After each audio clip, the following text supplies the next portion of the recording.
নতুন নতুন পেইন্টিং শুরু করেছো কিন্তু কি ধরনের সিনারি আর্ট করবে বুঝতে পারছো না, তাহলে আজকের ভিডিওটি তোমার জন্য। হ্যালো এভরিওয়ান, আসসালামু আলাইকুম। স্মৃতিস আর্ট গ্যালারির নতুন একটা লং ভিডিওতে সবাইকে ওয়েলকাম জানাচ্ছি।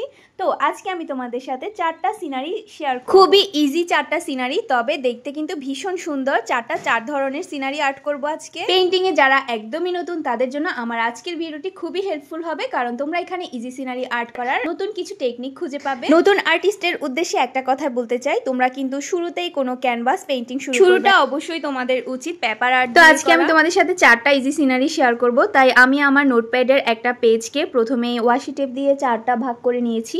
তো প্রথমে আমি একটা সানসেট সিনারি পেইন্টিং করছি। ব্যাকগ্রাউন্ডের কালারের জন্য রেড অ্যান্ড ইয়েলো কালারটা ইউজ করেছি। এখানে উপরের দিকটা রেড এবং মাঝখানে অরেঞ্জ কালার, আর নিচেরটা একটু নিচের দিকটায় ঘাস এঁকে দিলাম এবং পাশে একটা ঘরের কিছুটা অংশ দেখা যাচ্ছে, আর উপরে দিয়ে দিলাম কয়েকটা লাইট। ব্যাস এটাই হচ্ছে যে আমার প্রথম সিনারি। এখানে ডিটেলসের খুব বেশি কোনো কাজ নেই, ব্ল্যাক কালার দিয়ে আমি ডিটেলসের কাজগুলো করেছি। আর লাইটের কালারটা তো দেখতে পাচ্ছ, যেহেতু এখানে ব্যাকগ্রাউন্ডে রেড অ্যান্ড ইয়েলো কালারটা আছে তাই আমি লাইটের কালারটা হোয়াইট কালার ইউজ করেছি। তো 4টা সিনারির মধ্যে আমার প্রথম সিনারি আঁকা কমপ্লিট। এবার চলো দ্বিতীয় সিনারিটা আর্ট করে ফেলি। তো দ্বিতীয় সিনারির জন্য আমি স্কাইতে blue colour and white colour use করব। তোমরা চাইলে কিন্তু প্রথমেই কালারগুলোকে কালার প্যালেটে নিয়ে ব্লু অ্যান্ড হোয়াইট কালার একসাথে মিশিয়ে হালকা একটা কালার বানিয়ে নিতে পারো, তবে আমি এখানে একটু ডিফারেন্ট লুক চাচ্ছি। অর্থাৎ স্কাইয়ের একদম উপরের দিকটা হবে ডার্ক ব্লু, মাঝখানে একটু আকাশি রং, অ্যান্ড নিচের দিকটা হোয়াইট কালারের মধ্যে থাকবে। আর এটা যদি কালার প্যালেটে আগে আমি ইউজ করে ফেলতাম তাহলে পুরো স্কাইটা অর্থাৎ পুরো ব্যাকগ্রাউন্ডটাই আমার স্কাই কালার হয়ে যেত একই কালার। আচ্ছা, তোমরা কি লক্ষ্য করেছো আমি কিন্তু সিনারিগুলো আর্ট করছি শুধুমাত্র 2টা তুলি ব্যবহার করে। আর্ট শুরু করার জন্য প্রথমেই যে তোমাকে পুরো একটা তুলির সেট বা ব্রাশ সেট কিনে নিতে হবে তা কিন্তু নয়, শুধুমাত্র 2টা ব্রাশ দিয়েই চাইলে তুমি পুরো একটা সিনারি পেইন্টিং করতে পারবে। আজকের ভিডিওটা আমি কিন্তু একদমই কাট করিনি, পুরো টিউটোরিয়ালটা তোমাদের সাথে শেয়ার করেছি যেন তোমাদের বুঝতে সুবিধা হয় কতটা স্মুথলি কালার ব্লেন্ড করতে হয়। তো এখানে আমার ব্যাকগ্রাউন্ডের কালার করা কমপ্লিট। দেখো কতটা সুন্দর ফিনিশিং এসেছে। তো এই পাশে আমি কিছু গাছের ডালপালা এঁকে দিচ্ছি, পুরো গাছ নয়, গাছের কয়েকটা ডালপালাই এঁকে দিব এবং পাতাগুলো স্পষ্ট করে দিয়ে দিব। যারা সহজে গাছ এবং গাছের পাতা আঁকতে পারে না তাদের জন্য এই অংশটা খুবই হেল্পফুল হবে।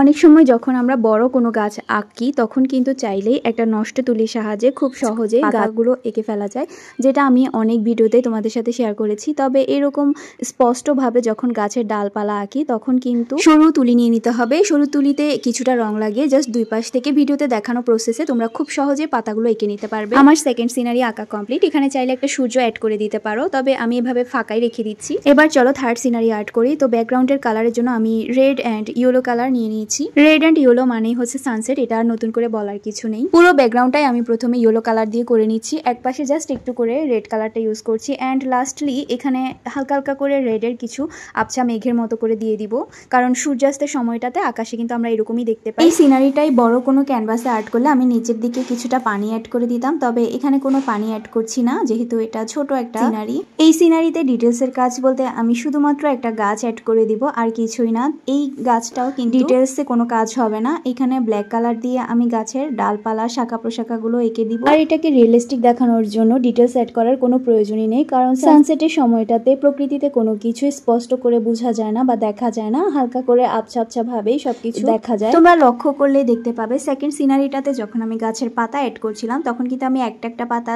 দিয়েছি, আর এখানে সানসেট সিনারির যে গাছের পাতাগুলো এগুলো কিন্তু একটা ব্রাশের সাহায্যেই ঝোপঝাড়ের মতো করে দিয়ে দিয়েছি, যেটা তোমরা ভিডিওতে দেখে বুঝতে পারছো। আর নিচের দিকে কিছুটা ঘাস ঝোপঝাড় দিয়ে দিব। বাড়ি, গাছপালা, স্কাই সবই তো আর্ট করা হলো। এবার চলো সমুদ্র পেইন্টিং করি। তো আমি 4 নম্বর সিনারি আর্ট করার জন্য প্রথমেই একটু স্কেচ করে নিলাম। স্কেচ বলতে জাস্ট মাঝখানে একটা দাগ দিয়ে দিয়েছি। তো উপরে আমি স্কাইয়ের জন্য এখানে একটা বেবি পিঙ্ক কালার ইউজ করছি, অনেকটা পরিমাণ হোয়াইট কালারের সাথে একটু করে পিঙ্ক কালার ইউজ করে আমি কালারটা বানিয়ে নিয়েছি, কারণ স্কাইতে কখনো ডার্ক কালার হয় না, স্কাইয়ে সবসময় হালকা কালার। এখন কিন্তু আমি সমুদ্র পেইন্টিং করছি। উপরের স্কাইতে আমি কোনো রকমের কোনো মেঘ দিব না, জাস্ট স্কাইটাই এঁকে নিলাম পিঙ্ক কালারের, আর নিচের দিকে আমি আর একটু পেন্সিল দিয়ে স্কেচ করে নিয়েছি, কারণ এখানে কিছুটা অংশে পানি থাকবে, মাঝখানে ঢেউ এবং লাস্ট এদিকে হচ্ছে মাটিটা থাকবে। তো পানির জন্য আমি এখানে ব্লু কালারের সাথে অনেকটা পরিমাণ হোয়াইট কালার ইউজ করে নিয়েছি, একটা হালকা কালার বানিয়ে নিয়েছি। এখানে আমি কিন্তু কাজটা অনেক আস্তে আস্তে করছি, কারণ পানির কালারটা যদি স্কাইয়ের কালারের সাথে মিশে যায় একদম একটা ডার্ক কালার চলে আসবে। মাঝখানে ঢেউয়ের জন্য আমি এখানে জায়গাটা খালি রাখছি, কারণ এখানে হোয়াইট কালারই ইউজ করা হবে। তো এই পাশে আমি মাটির কাজটা করে নিব। মাটির কাজটা করার আগে প্রথমে আমি এখানে একটা ডার্ক কালার ইউজ করে নিচ্ছি।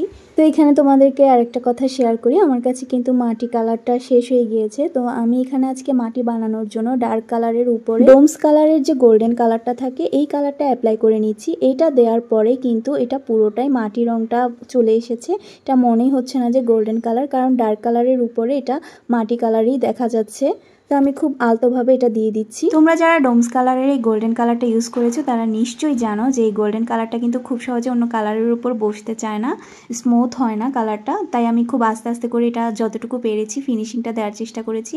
তবে এখানে আরেকটা কথা বলি, এটা যদি ক্যানভাস পেন্টিং হতো ডোমস কালার কিন্তু কোনোভাবেই ইউজ করা যাবে না, কারণ যখন বার্নিশ করা হয় এই কালারটা কিন্তু ছড়িয়ে যায়। মাটির কাজ তো কমপ্লিট হয়ে গিয়েছে। এরপর মাঝখানে আমি হোয়াইট কালার দিয়ে ঢেউ এঁকে দিলাম। সমুদ্রের পাড়ে আমরা জানি যে নারকেল বা ডাব গাছ যেটাই বলো না কেন এই ধরনের গাছগুলো থাকে। তো আমি এখানে জাস্ট নারকেল গাছের কয়েকটা পাতা দিয়ে দিচ্ছি। পুরো গাছটা চাইলে আঁকতে পারতাম, তবে আমি যেহেতু ছোট সিনারি আর্ট করছি আমি অত ডিটেলস কাজ করছি না, আমি জাস্ট 2টা পাতা অ্যাড করে দিব এখানে। তোমরা নিশ্চয়ই লক্ষ্য করেছো আজকে কিন্তু আমি তোমাদেরকে 3 ধরনের পাতা আঁকার টিপস শেয়ার করলাম। তো আমার 4টা সিনারি কমপ্লিট। এখন লাস্ট কাজ হচ্ছে ওয়াশি ট্যাপটা তুলে পেইন্টিং করার ক্ষেত্রে এই কাজটা আমার সবচাইতে বেশি ভালো লাগে, কারণ এইটা তোলার পরেই সিনারির সৌন্দর্যটা বোঝা যায়। আই নো যে আজকের ভিডিওটা অনেক বেশি লং হয়ে গিয়েছে, তবুও যারা এতক্ষণ পর্যন্ত ধৈর্য ধরে আমার পুরো ভিডিওটা দেখেছো তাদেরকে অসংখ্য ধন্যবাদ। আই হোপ যে আজকের ভিডিওটা তোমাদের কিছুটা হলেও উপকার হবে। আজ এ পর্যন্তই। চ্যানেলটা সাবস্ক্রাইব করে দিও। আল্লাহ হাফেজ।